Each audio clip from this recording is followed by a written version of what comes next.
예, 저희가 오늘이 주연절 7번째 주일이죠. 그래서 1월 6일부터 시작이 되는데요. 이제 주연절이 이번 화요일 날 이제 끝이 나고 이번 수요일부터 이제 성회 수요일이라고 해서 또는 제의 수요일이라고 해서 이제 사순절이 시작이 됩니다. 뭐 사순절은 잘 아시는 분들도 있지만 부활절을 준비하면서 기다리는 40일의 기간이죠. 그래서 수요일부터 부활 주일까지 이제 46일이에요. 46일인데 주일은 빼고 나머지 월요일부터 토요일까지 그 기간을 이제 딱 40일이라고 해서 이 사순절이라고 하는데, 이 40이라고 하는 숫자는 성경에서 매우 큰 상징적인 의미가 있죠. 노아의 홍수도 40일이고 또 십계명을 받기 위해서 모세가 시내산에서 보낸 날도 40일이고 또 약속의 땅에 이르기까지 이스라엘이 걸었던 그 광야에서의 시간도 40년, 또 엘리야가 호렙산까지 가는데 걸린 시간도 40일, 또 예수님께서 광야에서 기도로 보냈던 40일. 같은 맥락에서 이해될 수 있는데 이 모두는 보면은 어떤 목표에 다다르기 위해서 준비하는 그런 수련의 기간이다라고 하는 그런 공통점이 있죠. 그래서 이 부활절을 준비하는 사순절도 마찬가지로 일상생활을 계속하면서 그러면서도 어떤 수양의 마음으로 또 그런 자세로 자신의 삶을 다시 한번 돌아보고 특별히 예수 그리스도의 삶을 거울 삼아서 자기를 성찰하면서 옛사람을 죽이고 새 사람으로 거듭나는 그런 훈련의 기간이라고 할 수가 있습니다. 그런 훈련 기간의 훈련법으로 교회에서는 전통적으로 기도와 금식을 권장해 왔어요. 그래서 오늘 본문은 이제 금식에 대한 것에서 골랐는데요. 오늘 본문 말씀에 보면 우리가 좋아하는 말씀들이 많이 나오죠. 자, 먼저 8절을 같이 읽어볼까요? 시작. 그리하면 내 빛이 새벽같이 비칠 것이며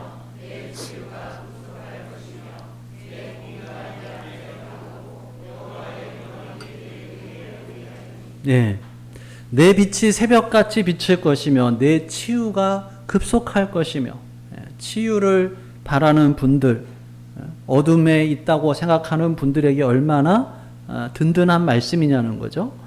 그리고 여호와의 영광이 내 뒤에서 호위한다라고 하는 거예요. 생각만 해도 든든하고 흐뭇하죠. 자, 다음에 이어지는 9절을 또 같이 읽어보겠습니다. 시작. 내가 부를 때에는 나 여호와가 응답하겠고 내가 부르짖을 때에는 내가 거기까지요. 이것 역시 아멘이죠. 내가 부를 때 하나님께서 응답하시고 내가 부르짖을 때 하나님께서 내가 여기 있다. 얼마나 든든하고 또 아멘이에요. 그 다음에 계속해서 10절 하반절에 보면 내 빛이 흑암 중에서, 거기서부터요. 시작. 내 빛이 흑암 중에서 떠올라 내 어둠이 낮과 같이 될 것이며, 11절도 읽겠습니다. 시작.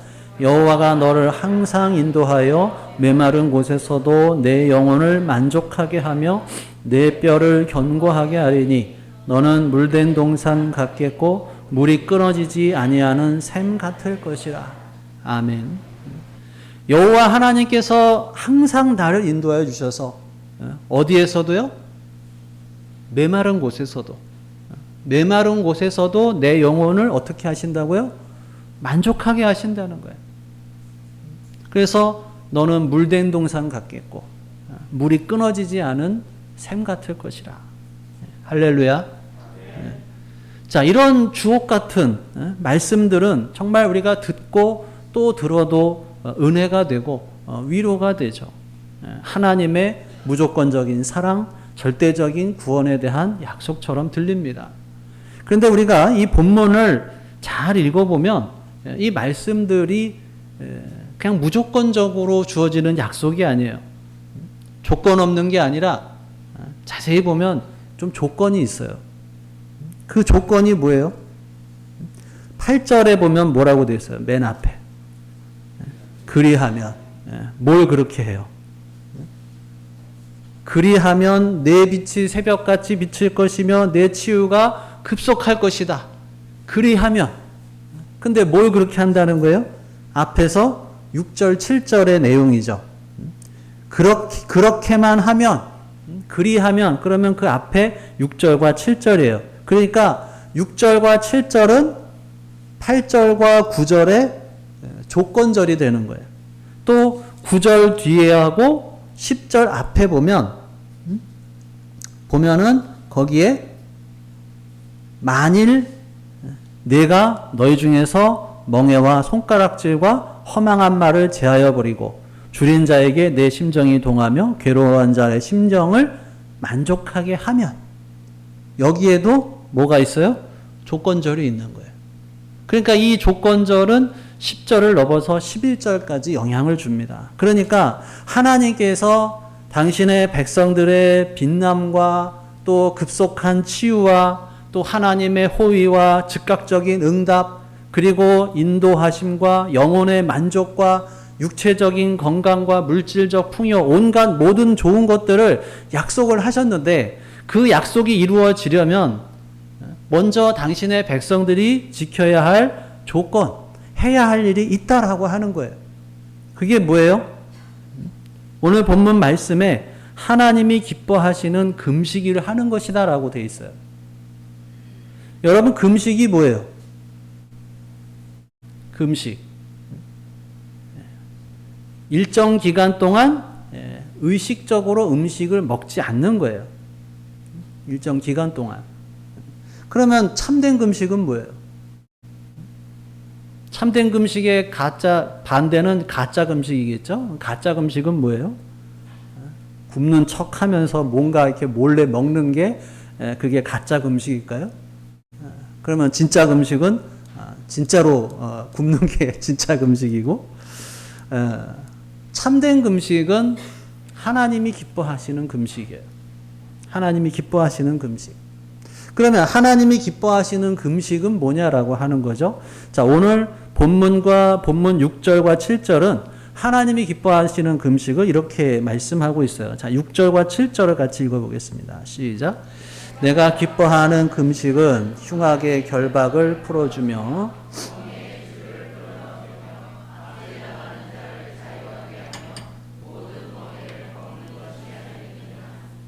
줄인 자에게 내 양식을 나누어 주며 유리하는 빈민을 집에 들이며 헐벗은 자를 보면 입히며 또 내 곤욕을 피하여 스스로 숨지 아니하는 것이 있느냐.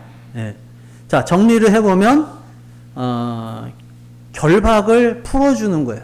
묶여있던 걸 풀어주는 거죠. 그리고 멍에의 줄을 끌어주고, 소가 멍에를 짊어지고 가니까 그게 얼마나 무거워요.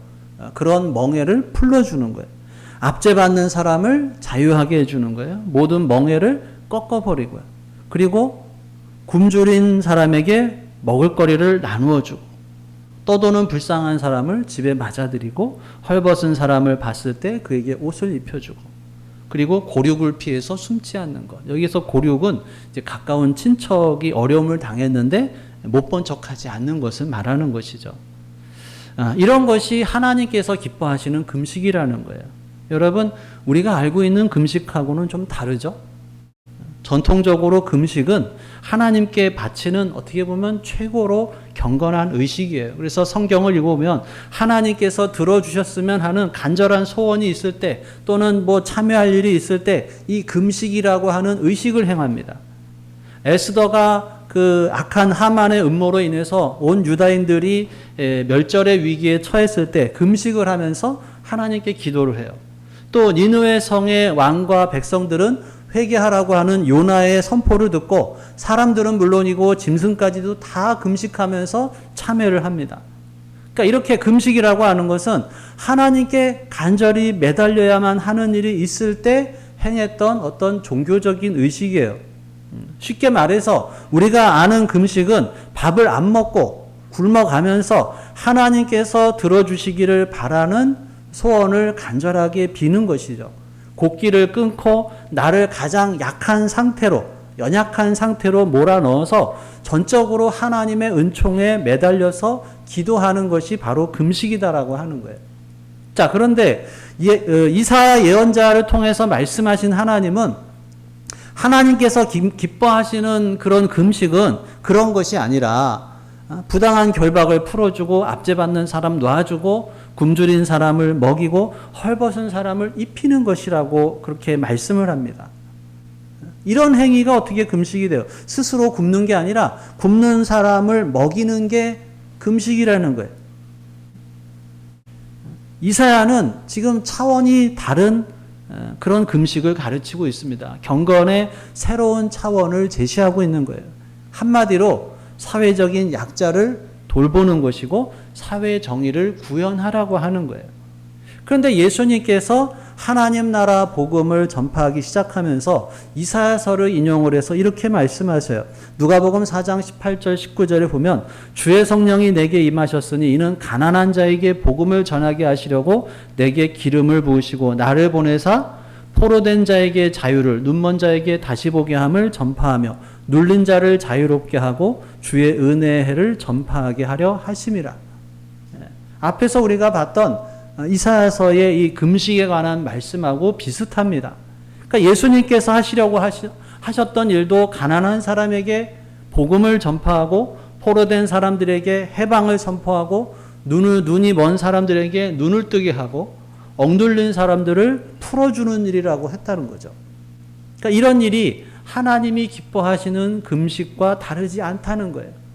그러니까 예수님의 사역은 하나님이 기뻐하시는 금식과 궁극적으로 같은 일이었다라고 하는 것입니다. 자, 그래서 이사야는 금식이라고 하는 것이 이런 차원에서 볼 수가 있는 거죠. 금식이라고 하는 것이 하나님과 나와의 관계죠. 금식은. 그런데 거기에서 머무르지 말라는 거예요. 거기에서 조금 더 눈을 돌이켜 봐서 사회적인 약자들을 보라고 하는 거예요. 하나님과 나의 관계가 소중해서 내가 하나님의 사랑을 받으면 어떻게 해요? 내가 존귀한 사람이 됩니다. 그런데 그 눈으로 또 우리들의 주변을 둘러보면 우리의 이웃들도 똑같이 하나님의 은혜를 받은 하나님께서 존귀하게 여기는 자들이라는 거예요. 그런데 그런 사람들이 사회적 약자라는 거예요. 사회에서 처져서 제대로 혜택도 받지 못하고 제대로 살아가기 어려운 상태라는 거예요. 그런 사람들을 돌보는 것, 사회적 약자를 돌보는 사회 정의 구현으로 다시 해석을 했다라고 하는 거예요. 예수님의 사역도 이것과 궤를 같이 합니다. 자, 그러면 오늘날에 있어서 우리 시대의 사회적인 약자는 누구냐라고 하는 거예요. 우리가 구현해야 될 사회 정의는 무엇이냐라고 하는 것이죠. 여러 가지가 있습니다. 그 여러 가운데서 이번 사순절에는 우리가 기후 정의 문제에 좀 집중을 하려고 합니다. 그 이유가 지금은 이제 기후 위기 시대이기 때문에 그렇죠. 그러니까 지구 온난화로 인한 기후 변화는 현재 이 기후 위기 단계로 넘어갔어요. 그래서 이 기후 문제가 강 건너 불이 아니라 어떻게 보면 발등의 불입니다. 지금 과학자들은 당장 비상행동에 나서지 않으면 인류는 머지않아서 지구상에서 멸종할 것이라고 한 목소리를 내고 있어요. 그래서 부산대학교의 그 이준희 박사는 이렇게 말을 했다고 그래요. 우리가 기후 위기에 대응할 수 있는 기회의 창은 아직은 열려 있지만 빠르게 닫히고 있다. 그리고 작년 11월에 그 이집트에서 모였던 그 유엔 기후 변화 협약 총회에서 유엔 사무총장은 이렇게 말했다 그래요. 온실가스 배출량은 계속 늘고 지구 온도도 계속 상승하고 있다. 지구는 지구 변화가 초래한 회복 불가능한 혼란의 정점으로 빠르게 접근하고 있다. 지금 인류는 지옥행 고속도로에서 가속 페달을 밟고 있다. 이게 우리가 처한 현실이다라고 하는 것이죠. 그럼 왜 기후에 대해서 물론 우리가 인류가 이제 멸망할 수도 있으니까 그렇긴 한데 다르게 생각해 보면은 기후 변화에 있어서도 가장 큰 피해자가 그럼 누구냐라고 하는 거죠. 기후 변화에 있어서 가장 큰 피해자가 누굴까요, 여러분? 기후 변화에 있어서도 가장 큰 피해자는 사회적 약자들이라고 하는 거예요.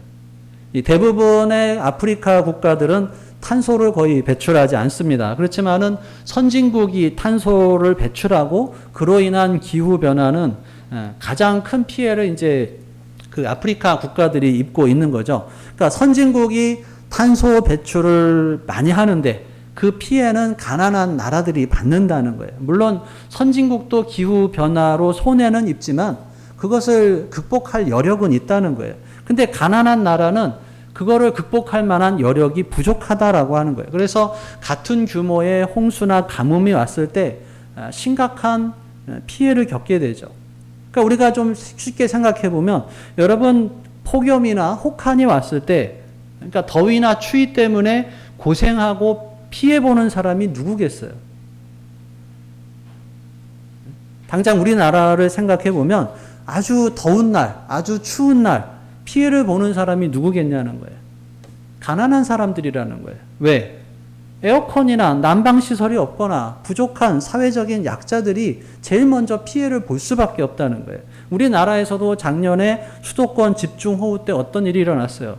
반 지하에 살던 일가족이 숨졌습니다. 반 지하.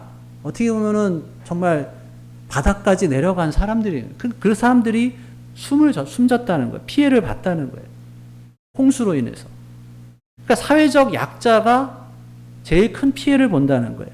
그런 이유로 인해서 지금 이렇게 기후 정의를 실현하는 것이 어떻게 보면 사회적인 약자를 돌보는 사회 정의하고도 연결이 된다는 거예요. 그래서 지금 금식이 우리가 이사야서에서의 금식이 사회적 약자를 돌보는 것이고 사회 정의를 구현하는 것이었다면 그러면 현재 시대에 있어서 가장 필요한 금식 중에 하나는 탄소 금식이다라고 하는 거예요. 자, 그럼 탄소 금식은 뭘까요? 탄소 금식은 지구 온난화의 원인 물질 중에 하나인 탄소 배출을 줄이는 거예요. 우리가 일상생활을 하면서 알게 모르게 많은 양의 이 온실가스, 즉 탄소를 배출하고 있습니다. 탄소 배출 없이는 사실 우리들의 의식주 생활이 불가능해요. 거기다가 우리의 과소비까지 겹쳐서 현재 기후 위기가 왔습니다. 그래서 우리가 지금까지 살던 대로 그냥 살면 인류의 미래는 없다는 거예요. 그래서 탄소 금식은 우리가 살던 대로 살지 말자는 거예요. 탄소 배출을 최소화하고 나아가서 탄소를 흡수할 수 있는 그 흡수원을 늘려서 이제 탄소 중립을 이루는 훈련을 우리 일상에서 좀 하자는 것이죠. 그래서 탄소 금식은 그냥 단순하게 나 잘 살자고 하는 것이 아니라 물론 그것도 포함하지만 궁극적으로는 이웃을 살리는 것이에요. 특히 사회적 약자를 살리는 것입니다. 어떻게 보면 그리스도인의 의무이기도 해요. 해도 되고 안 돼도 되는 그런 선택 사항이 아니다라고 하는 거예요. 무심코 내가 탄소 배출을 하면 그것이 나도 죽이고 이웃도 죽이고 우리 후손도 죽인다는 거예요. 누군가가 그런 말을 했어요. 우리는 늙어 죽지만 우리 아이들은 기후 위기 때문에 죽을 것이다. 부모로서 그런 세상을 물려줄 수는 없지 않습니까? 우리가 달라져야 우리 아이들의 미래가 달라질 수 있습니다.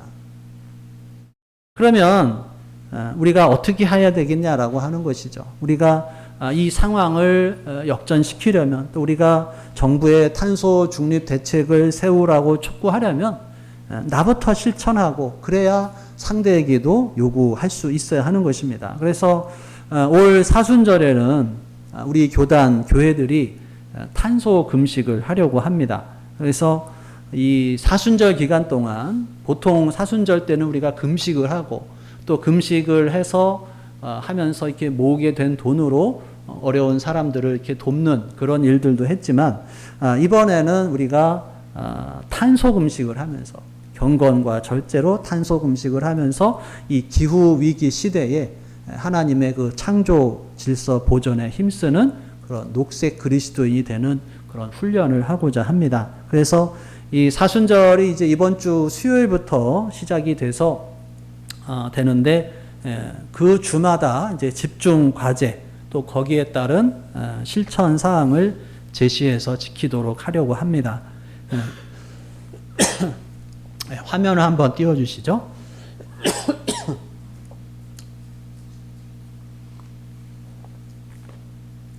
네, 이번 주에는 이제 수요일에 사순절이 시작이 되는데요. 2월 22일부터 25일에 탄소 금식 집중 과제는 TV 디지털 금식입니다. 실천 과제는 거기 보이세요? 실천 과제 같이 읽어볼까요? 시작.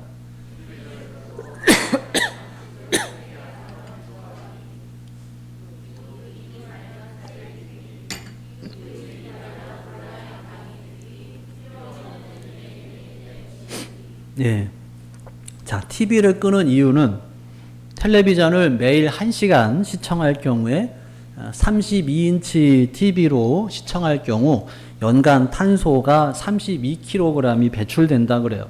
이거는 휘발유차 한 대로 72km 운전한 것과 같다고 합니다. 그 다음에 뭐 기후위기 관련 책 읽기, 기후위기 관련 온라인 강의 듣기, 뭐 이거는 이해가 되는데 필요 없는 이메일 및 앱 지우기. 자, 이메일은 왜 지우느냐? 메일이 한 통에 4g의 이산화탄소를 배출하는데 메일함에 1기가를 지우면 거의 15kg를 감축할 수 있다고 그래요. 그러니까 우리나라 국민 5천만 명이 매일 50통, 메일을 50통씩 지우면 탄소를 거의 1톤을 줄일 수 있다고 합니다. 이게 어느 정도의 양이냐면 서울과 제주를 비행기로 4번 왕복하고도 남는 양이래요. 그래서 그러니까 메일을 보관을 하려면 어디다 보관해요? 각 서버의 데이터 센터에 보관이 되죠. 그러니까 메일을 보관하려면 데이터 센터가 가동이 돼야 되고 데이터 센터는 24시간 동안 일정 온도에서 가동이 돼요. 엄청난 전기가 필요한 시설이라는 거죠. 그러니까 메일을 쓰거나 읽을 때 사용하는 전자기기 또 데이터 유통에 사용되는 전송망에도 탄소가 배출된다는 거예요. 스마트폰도 마찬가지예요. 검색 등을 할 때 뭐 와이파이나 LTE 뭐 이런 네트워크를 거쳐서 데이터 서버로 연결을 하면 또 그때도 탄소가 발생을 해요. 그러니까 스마트폰으로 검색하면 서버에 접속을 해서 기사나 사진이나 동영상 이런 거를 불러들이는데 그 과정에서도 탄소가 발생을 한다는 거예요. 그럼 어떻게 하면 그 탄소를 줄이느냐? 메일함에 필요한 것만 남겨두고 비우라는 거예요. 불필요한 메일을 또 계속 쌓아두면 데이터 센터가 이것을 보관하기 위해서 더 많은 전기를 또 소모하게 되고 더 많은 이산화탄소가 발생을 한다는 거예요. 그리고 여러분들 뭐 넷플릭스나 뭐 이런 거를 통해서 스트리밍 서비스를 통해서 음악이나 영화나 드라마를 또 즐기시죠. 이게 될 수 있으면 스트리밍 대신에 다운로드를 해야 또 탄소 발생을 줄일 수 있다 그래요. 물론 뭐 넷플릭스나 뭐 유튜브나 이런 게 다운로드가 되지 않지만, 그러니까 스트리밍 같은 경우에는 데이터 센터하고 계속 연결을 해야 되니까 탄소 배출이 또 더 많이 발생한다는 거예요. 그리고 영상을 볼 때도 모니터 밝기를 낮추면 또 에너지를 절약할 수 있다는 거죠. 그러니까 조금만 신경 쓰면 우리가 할 수 있는 일들이 있다라고 하는 것입니다. 그래서 그 다음에 이제 이번 주에는 그 디지털 TV 금식이고 그 다음에는 뭐 플라스틱 금식, 나가면서 이렇게 문에다가 이렇게 붙여놨는데 가면서 이렇게 한번 보시면 되겠습니다. 플라스틱 금식, 식생활 금식, 의생활 금식, 에너지 금식, 탄소 흡수원 만들기 또는 뭐 소비 금식 이렇게 실천이 됩니다. 여러분, 신앙생활이라고 하는 것은 보통 우리가 하나님과 우리 사이의 관계에서 이루어지죠. 그래서 우리가 교회에 와서는 사실 거의 하나님께 집중을 하게 됩니다. 하나님과의 관계에서. 그런데 그것을 좀만 더 넓혀보면 그것이 이웃과의 관계에도 연결이 된다라고 하는 거예요. 나에게 하나님의 자비와 긍휼이 필요하고 하나님의 은혜가 필요하듯이 우리 주변의 이웃, 가깝고 먼 세상의 모든 사람들, 또 우리가 살고 있는 이 지구에도 하나님의 은혜와 사랑이 필요하다는 것을 우리가 깨달아야 하는 것입니다. 그리고 이것을 우리가 깨닫는 데서 그치는 것이 아니고 우리가 하나님의 은혜를 구하듯이 우리에게 또 은혜를 구하는 사람들, 사회적 약자들에게 필요한 것을 공급해야 하는 것이죠. 어떤 사람은 이런 말을 했다 그래요. 구석진 곳에 가서 기도만 하지 말고 기도했으니 모든 것을 하나님께서 하시라고 하지 말고 하나님께 기도하고 의뢰했다면 일하시는 하나님의 도구가 되어 드리십시오. 기도를 결단과 행동으로 연결하십시오. 이 호소가 이번 사순절에 이 탄소 금식이라고 하는 결단과 행동으로 이어지고 번져나갈 때, 그럴 때 이 이사야 예언자를 통해서 말씀하신 그 하나님의 비전이 우리를 통해서 실현될 줄로 믿습니다. 우리 12절을 읽고 말씀을 마치겠습니다. 12절, 58장 12절 다시 읽겠습니다. 시작. 내게서 날 자들이 오래 황폐된 곳을 다시 세울 것이며